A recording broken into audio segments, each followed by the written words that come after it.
Deixa eu fazer uma pergunta sobre uma situação especificamente brasileira, para a gente compreender melhor o teu ponto de vista.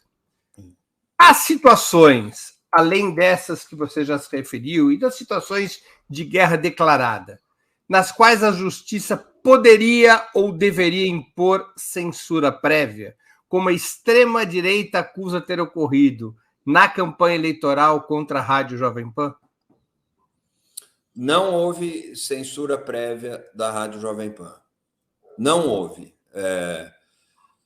O que acontece é o seguinte: em primeiro lugar, precisamos entender que a propaganda eleitoral precisa ser vista como tal, ou seja, como propaganda. A propaganda eleitoral é objeto de uma legislação específica, sempre atualizada através das súmulas do Tribunal Superior Eleitoral, e essa legislação protege a verdade e protege as condições de igualdade numa competição, que é uma disputa, a disputa eleitoral.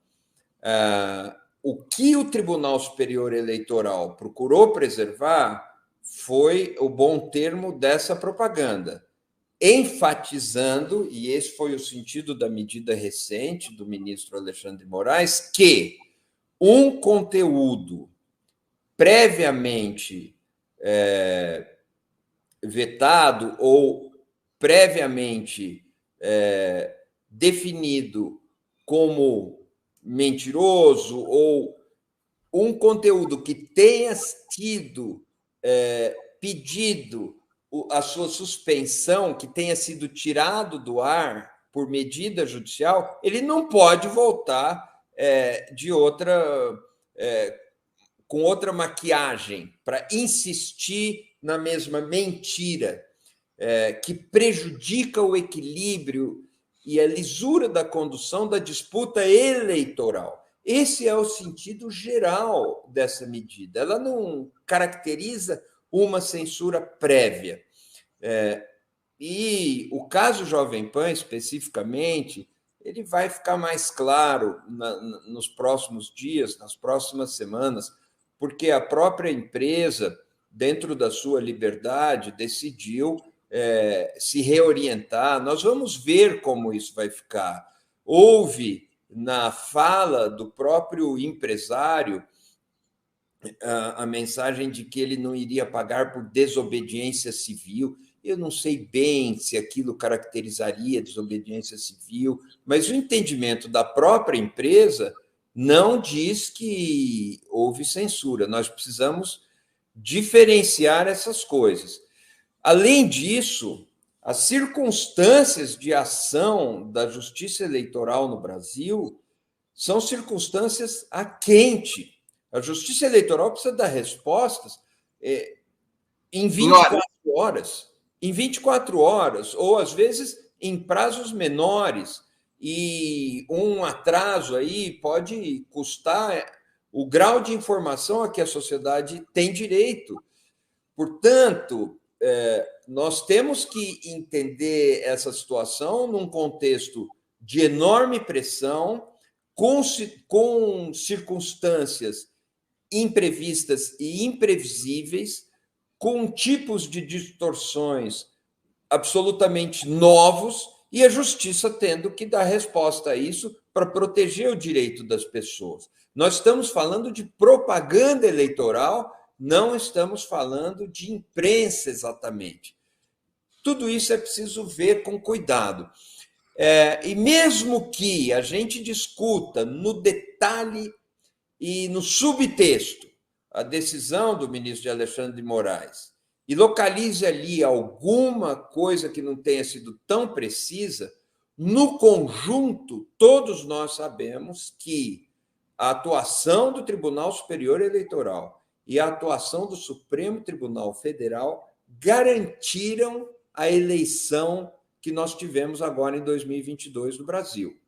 Havia um ataque feroz, pesado, articulado com setores do poder contra as urnas eletrônicas e, por extensão, contra a própria instituição da eleição democrática, colocando a eleição democrática em risco, atacando de frente as urnas e o princípio eleitoral. Isso continuou depois das eleições. Nós temos visto atos em que as pessoas recebem a bala à Polícia Rodoviária Federal. Isso aconteceu agora em Novo Horizonte, no Pará. O que justifica esse tipo de ataque contra uma decisão democrática adotada pelos eleitores no Brasil? Vai ficando muito claro o caráter do movimento que estava em curso, o caráter contra a democracia. Esses ataques vieram, eles começaram algum tempo atrás, várias autoridades, inclusive o presidente da República, que ainda está no cargo, fez manifestações colocando em dúvida as eleições, e não fosse a conduta do Supremo Tribunal Federal e do Tribunal Superior Eleitoral, nós provavelmente não teríamos as eleições que tivemos. Nós temos que reconhecer esses fatos, e são fatos, para entender o contexto histórico e o contexto conjuntural em que essas medidas se deram. Eu não considero que a decisão do ministro Alexandre de Moraes sobre vários aspectos tenha tido no seu fundamento, no seu cerne, um propósito de censura ou de censura prévia. Foi uma medida de proteção do direito à informação das pessoas, e tudo isso pode ser debatido como tem sido debatido, tudo isso pode ser discutido como tem sido discutido livremente no país. Nós estamos aqui falando de uma decisão do Tribunal Superior Eleitoral, e eu estava lembrando o exemplo do Reino Unido, das Super Injunctions, que estabelece uma proibição, e estabeleciam também que não se podia falar sobre aquela proibição. Não é isso que aconteceu no Brasil. Nós estamos discutindo essa medida.